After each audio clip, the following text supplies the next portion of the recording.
1 বছর হয়ে গিয়েছে, নতুন জুলাই এসেছে, আমাদের আশা আকাঙ্ক্ষা পূরণ হয়নি। মনের ভিতরে সবারও এখনো আফসোস কাজ করে।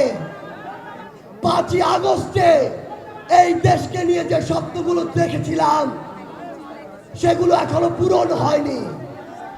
কিন্তু যে শহীদরা আমাদের ডাকে জীবন দিয়ে গেল, আমাদের যে সহযোদ্ধারা রাস্তায় নামলো, যে আহত যোদ্ধারা রক্ত দিল, তাদের ওই আমানতের কি আমরা খেয়াল করতে পারি? তাই যতদিন না বাংলাদেশের এই ছাত্র জনতার মনে হচ্ছে যে 24-এর অভ্যুত্থানে আমাদের দেখা স্বপ্নগুলো এখন অনেকটা পূরণ হয়েছে, ততদিন পর্যন্ত আমাদের এই জুলাই চলবে, ততদিন পর্যন্ত আমাদের এই লড়াই চলবে। এই উদ্দেশ্যে জাতীয় নাগরিক পার্টি এনসিপি 1 মাসে বাংলাদেশের ইতিহাসে প্রথমবারের মতো 64টি জেলায় আমরা যাচ্ছি। একটা জিনিস মনে রাখতে হবে, আওয়ামী লীগের সময় আমরা একটা বিষয় দেখেছি, আপনি সবাইকে নিয়ে কথা বলেন কিন্তু শেখ হাসিনাকে নিয়ে কথা বলা যাবে না। শেখ হাসিনা ছিল ফেরেশতাদের উপরে আরো বড় ফেরেশতা। ঠিক এই কারণেই এই শেখ হাসিনা ফেরেশতা থেকে ফেরাউন, ফেরাউন থেকে স্বৈরাচার হয়ে উঠেছে।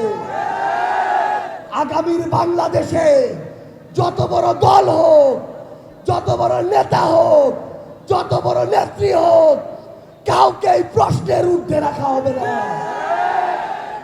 বাংলাদেশের প্রশাসন ক্যাডার থেকে পুলিশ ক্যাডার, ডিসি থেকে এসপি, ওসি থেকে ইউএনও, সবাইকে একটা কথা স্পষ্ট করে বলে রাখি, যদি আপনি জেলা উপজেলার ডিসি এসপি হয়ে উঠতে পারেন, ওসি ইউএনও হয়ে উঠতে পারেন তাহলে ভালো। যদি আপনি কোনো দলের হয়ে উঠেন তাহলে আওয়ামী লীগের সময়ের কথা মনে করুন, আপনার পরিণতি ওই একই রকম হবে। বাংলাদেশে দলের দালাল, দলের চাটুকার, দলের তোষামতকারী কোনো আমলার আর জায়গা হবে না।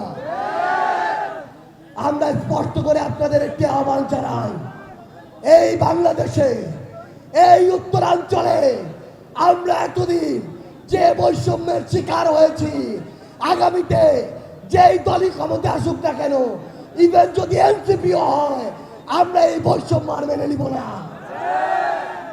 আমরা স্পষ্ট করে আপনাদের একটি আহ্বান জানাই, যে চাঁদাবাজ তার সবচেয়ে বড় পরিচয় সে চাঁদাবাজ, যে দখলদার তার সবচেয়ে বড় পরিচয় সে দখলদার, যে সিন্ডিকেট চালায় তার সবচেয়ে বড় পরিচয় সে রক্তচোষা, যে মাদকের ব্যবসা করে তার সবচেয়ে বড় পরিচয় সে আমার দেশ ধ্বংসকারী।